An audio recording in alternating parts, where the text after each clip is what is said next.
Bienvenidos a los videos de cálculo vectorial. Mi nombre es Juan Pablo Hernández Rodas, profesor del Departamento de Matemáticas de la Facultad de Ciencias Exactas de la Universidad Nacional de Colombia, sede Manizales. Vamos a ver cómo, imitando la forma en cómo definimos la integral doble sobre rectángulos a partir de la integral simple, vamos a ver que de la misma manera se puede definir la integral triple sobre cajas. El contenido exacto del video es el siguiente. Vamos a comenzar definiendo la integral triple sobre una caja como el límite de una suma de Riemann. Luego vamos a mostrar algunas propiedades importantes de la integral triple y vamos a finalizar con algunos ejemplos que ayuden a asimilar esta nueva noción.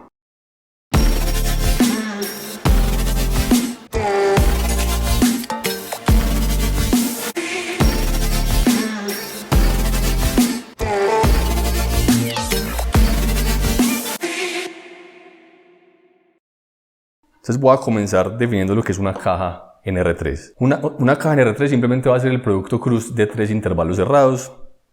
Como se puede ver acá, digamos la caja C va a ser simplemente el producto del intervalo, digamos A1B1, cruz A2B2, cruz A3B3.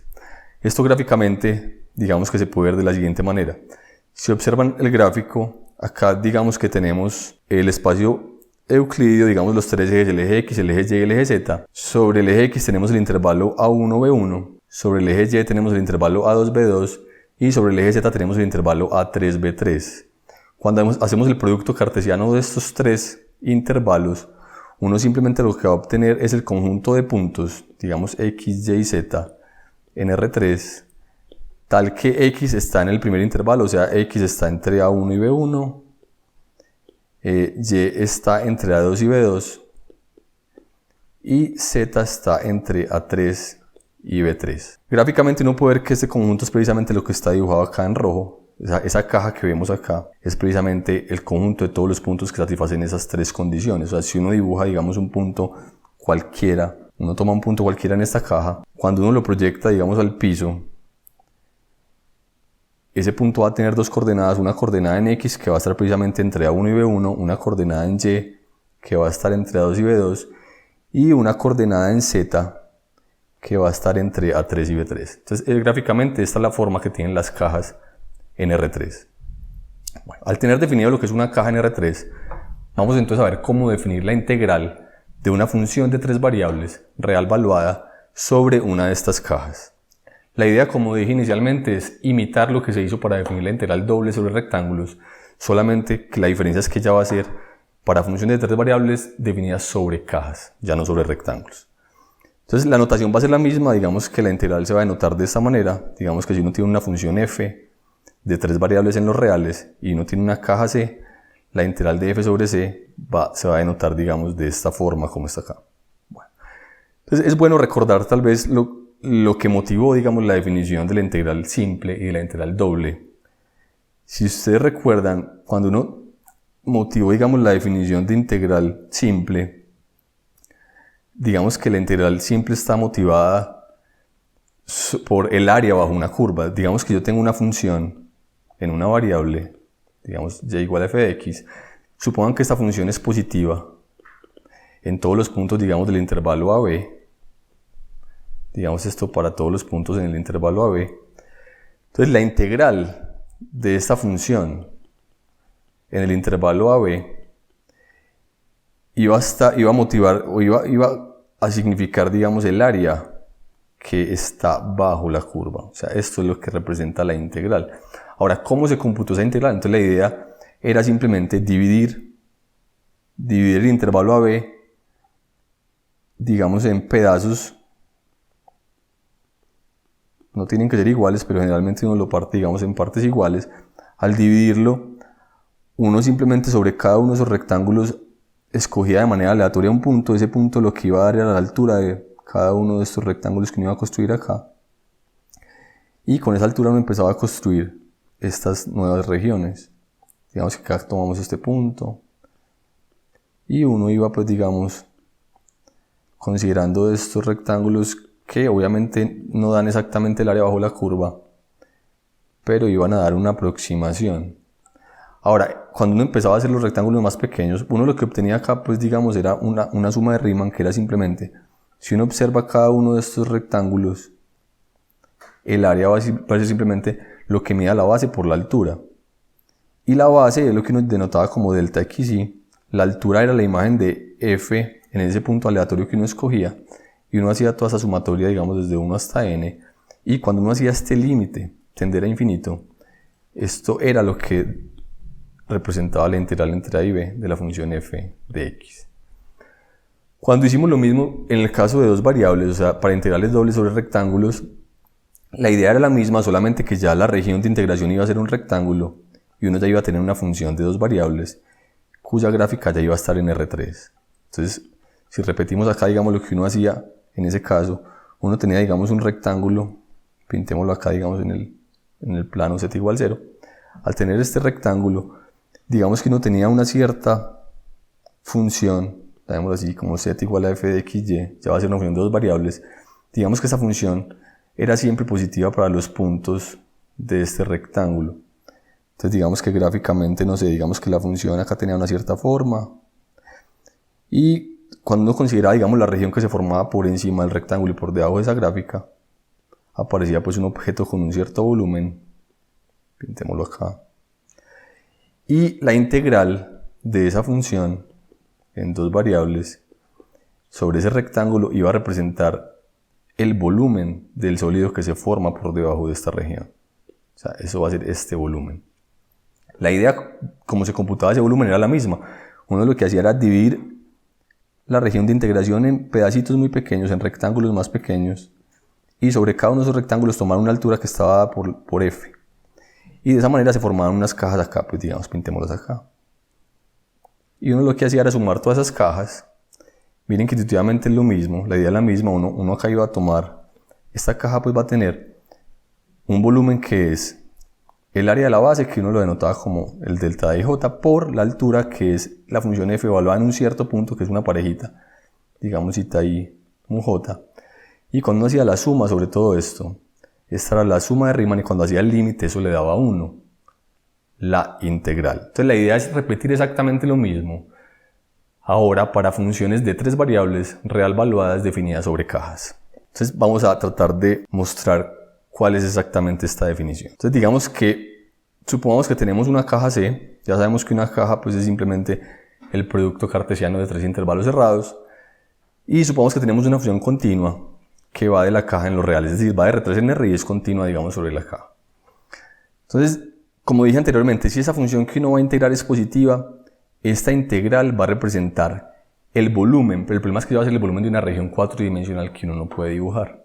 ¿Sí? Pero digamos que la idea va a ser la misma que teníamos para la integral simple y para la integral doble, solamente que en este caso la gráfica de la función f, si la función es de tres variables y cae a los reales, su gráfica va a estar en R4, entonces es imposible, digamos, hacer una gráfica de ella. Entonces la idea para computar esa integral, la integral de una función f en tres variables sobre una caja, digamos sobre esta caja, la idea es repetir exactamente lo mismo que hicimos, es dividir la caja en subcajas pequeñas y cada vez más pequeñas. Al dividir la caja, digamos, supongamos que dividimos cada uno de los intervalos que divide la caja, digamos que lo dividimos en n partes iguales.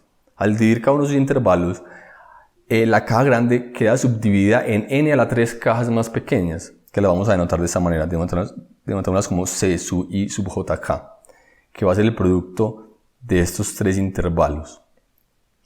Al obtener estas en las tres cajas, entonces uno, claro, cada una de esas cajas va a tener un volumen. El volumen de una caja es simplemente el producto de las longitudes de sus tres lados. ¿Sí?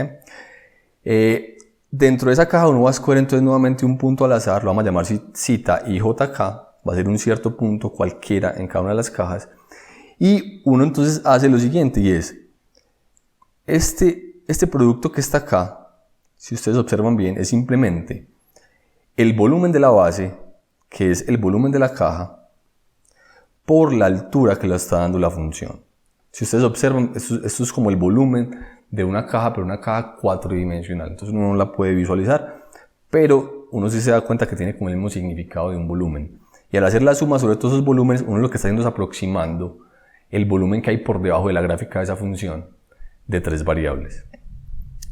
De esa manera, entonces, al coger esta suma de Riemann, esa va a ser la suma de Riemann, y al hacer el límite cuando n tiene infinito, esa va a ser la definición de la integral de la función f sobre esa caja. Para que ustedes lo vean mejor gráficamente, a lo que yo me refiero cuando uno divide la caja. Digamos, suponga que uno tiene esta caja C, que es el producto de estos tres intervalos. ¿Sí?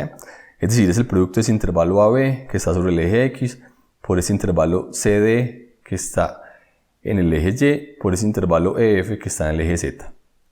Miren que cuando uno considera, por ejemplo, acá pues si ustedes observan, esta caja que está acá, es una subcaja que se obtuvo al hacer el producto de este intervalo más chiquito, por este intervalo más chiquito, por este intervalo más chiquito. Si uno particiona el intervalo AB, si quieren para que se vea mejor, supongamos que yo escogamos primero este intervalito, digamos que yo escojo este intervalo acá, y ahora escojo este intervalo acá en Y, y digamos que escojo este intervalo acá en Z. Si uno mira esto a que se corresponde acá en la caja grande, miren que simplemente tratemos de pintarlo acá, es levantar esto acá. Entonces digamos que esto va a venir acá, este puntico va a venir acá, entonces me va a quedar como una subcaja acá abajo, ¿sí? Con esta cierta altura. Esta va a ser, digamos, la cajita que se corresponde con este primer intervalo. Si uno hace lo mismo y continúa acá con otra subdivisión, y acá con otra subdivisión, y acá con otra subdivisión, va a obtener como otra cajita acá más arriba. Y así uno continúa con todas las subdivisiones hasta obtener un montón de subcajas que cubren toda la caja grande. Sobre cada subcaja esa va a tener un volumen, pero luego uno lo va a multiplicar por una altura que está dada por la función f cuando uno escoge un punto aleatorio en cada una de esas cajas, y eso va a representar, pues digamos, un volumen de un objeto cuatridimensional, y al sumar todos esos volúmenes, uno lo que está haciendo es aproximando el volumen de ese objeto cuatridimensional que está por debajo de la gráfica de f y por encima del cubo, este cubo rojo donde está definida la función. Esta es, digamos, pues como la generalización de la integral triple a partir de lo que se hizo para definir la integral doble, basándose, digamos, en la integral simple que uno tenía definida originalmente. Hay que hacer ciertas observaciones importantes sobre esta integral triple. La primera es que, como la integral se define como un límite, los límites no siempre existen. Entonces, la integral triple de una función sobre una caja no siempre va a existir. Pero una cosa que va a ser muy importante es que si la función es continua sobre la caja, la integral siempre existe. Segundo, no es necesario dividir cada intervalo en partes iguales. Uno podría dividirlo de una manera arbitraria y el resultado va a ser el mismo. Es decir, al dividir cada intervalo que define la caja en subintervalos, considerar todas las cajas y hacer la suma de Riemann, al hacer el límite, eso siempre va a dar lo mismo si la integral existe. Tercero, si uno considera la función constante 1, o sea, la función que vale 1 en todos los puntos de la caja, la integral de la función constante 1 sobre la caja va a ser precisamente el volumen de la caja. Es decir, si uno integra la función constante 1 sobre una caja, el resultado va a ser el volumen de la caja. Por ejemplo, pensemos, digamos que tenemos la función constante 1, digamos, definida sobre esta caja. Consideremos esta caja, la caja que consiste en el intervalo menos 1, 2, cruce el intervalo 1, 3, cruce el intervalo menos 1, 1. Y computemos la integral de la función constante 1 sobre la caja. Bueno, es fácil ver que esta caja tiene volumen 12. ¿Por qué? Porque el volumen es el producto de los tres lados, ¿cierto? Digamos que si yo dibujo la caja acá, pensémoslo así. Esta caja está definida por tres lados. Hay que mirar cuánto mide cada uno de estos lados. Entonces miren, este lado, menos 1, 2, ¿sí?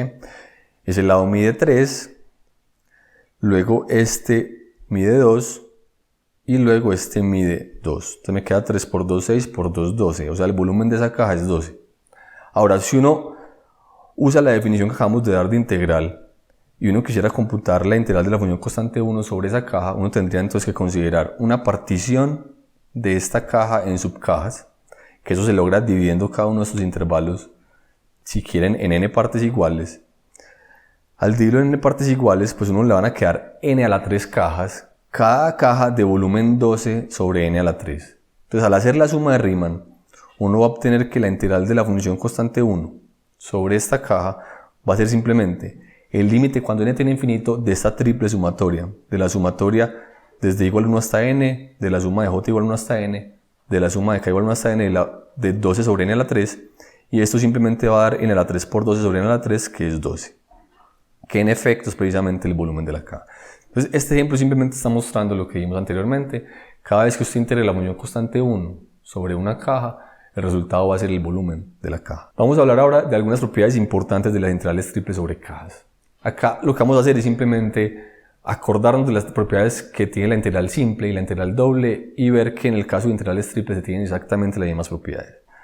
Entonces comencemos con la siguiente propiedad, que ya la mencioné, y es que cada vez que yo tengo una función continua sobre una caja, la integral siempre va a existir. O sea, la integral de una función continua siempre va a existir.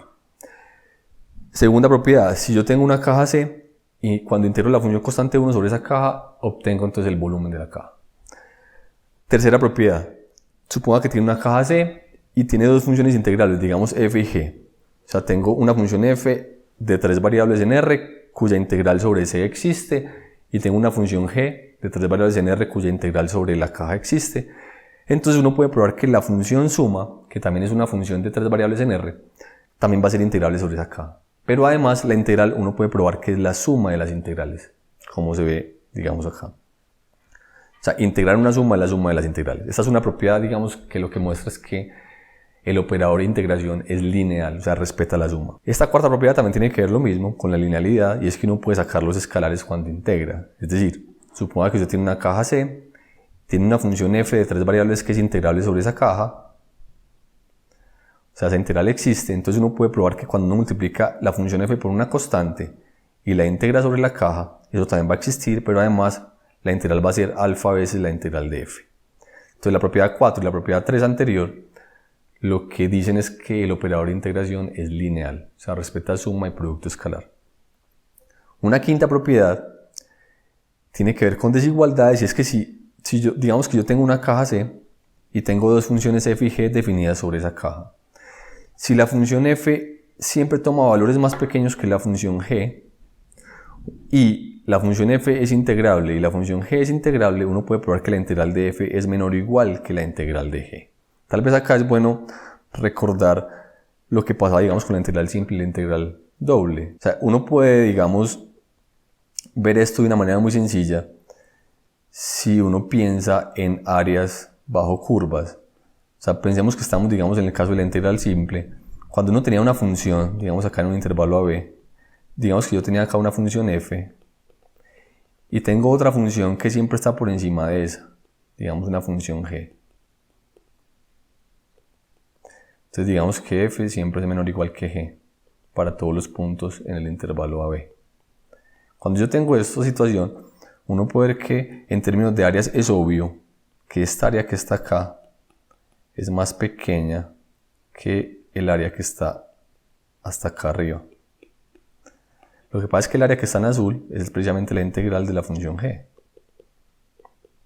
entre a y b, y el área que está en rojo es la integral entre a y b de la función f. Entonces miren que en este caso es trivial que esta integral es más pequeña que esta integral, porque se ve que el área es más pequeña. Ahora, en el caso, digamos, de dos variables era lo mismo. Sí, uno podría pues también, digamos, motivar la definición, digamos, desde el caso de la integral doble.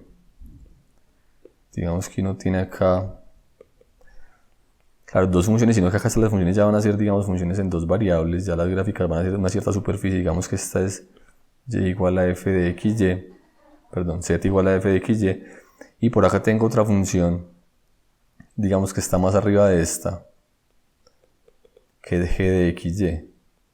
Entonces mire que nuevamente, digamos que esto esté definido sobre esta caja de acá abajo, entonces miren que claramente el volumen que está por debajo de esta, pensémoslo acá, lo voy a pintar acá mejor,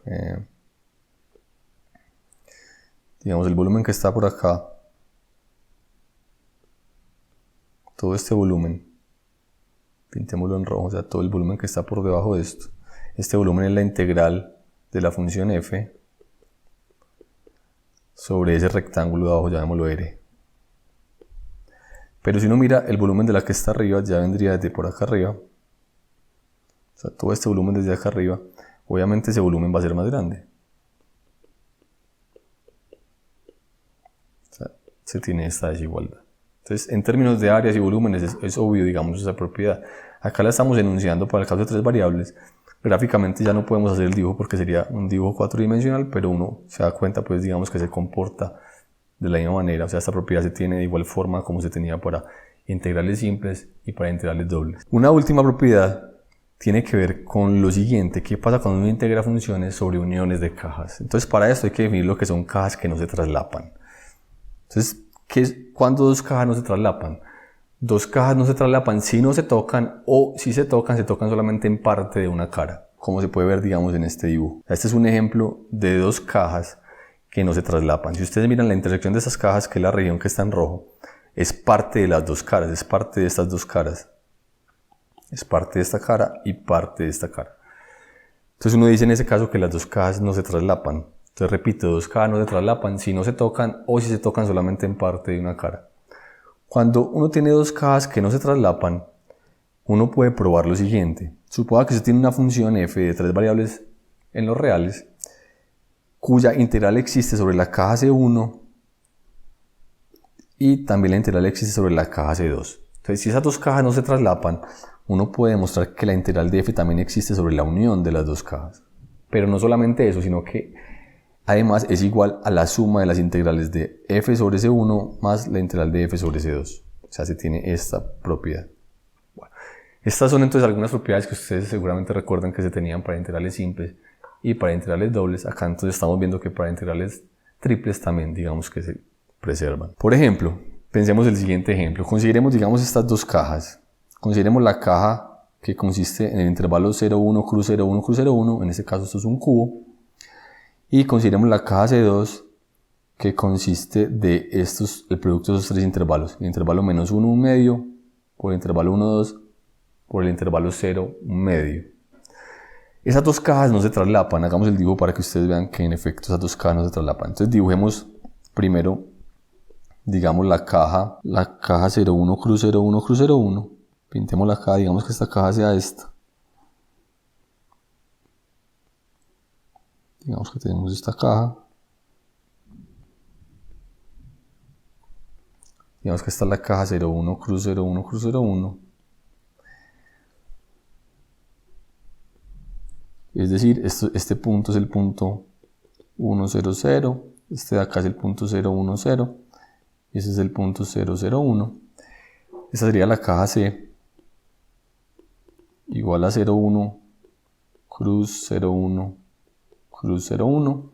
Y por otro lado, la caja C2, digamos esta C1, perdón. La caja C2 era simplemente -1, 1 medio, cruz 1, 2, cruz, el intervalo 0, 1 medio.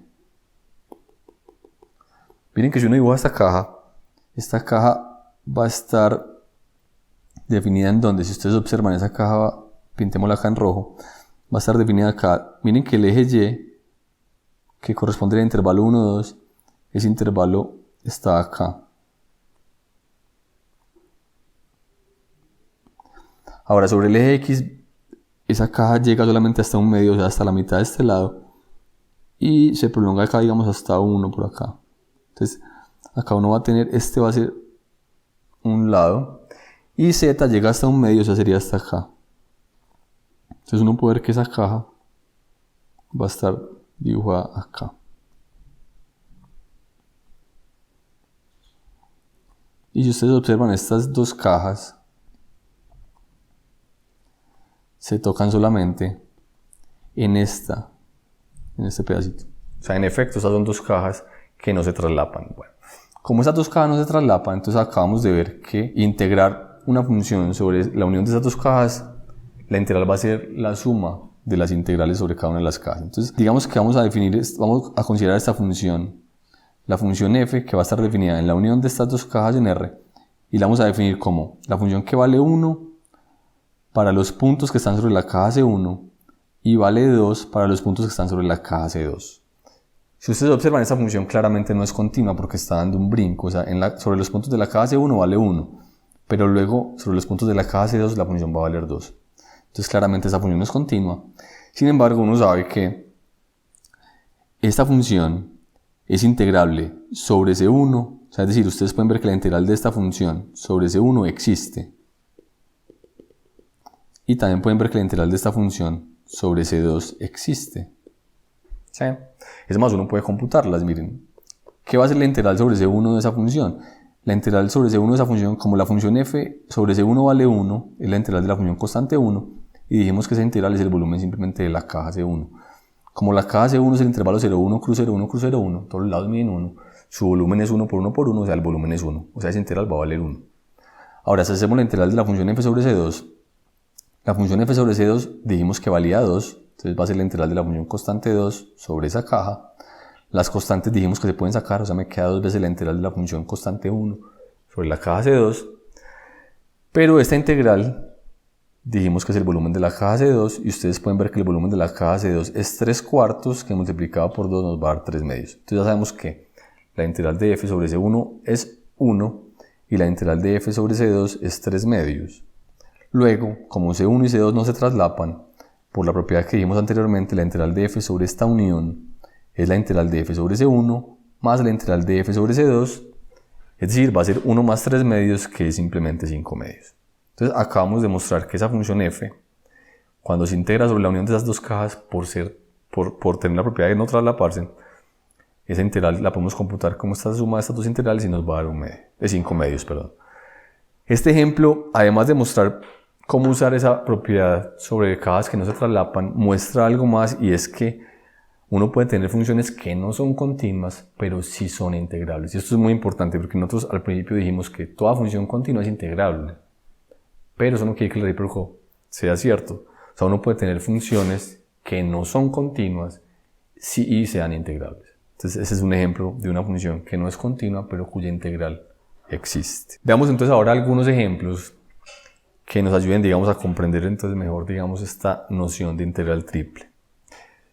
Consideremos, por ejemplo, esta caja. Otra vez consideremos la caja 0,1 cruz 0,1 cruz 0,1 y consideremos la función de R3 en R que a cada tripleta de x y z lo manda en la primera componente.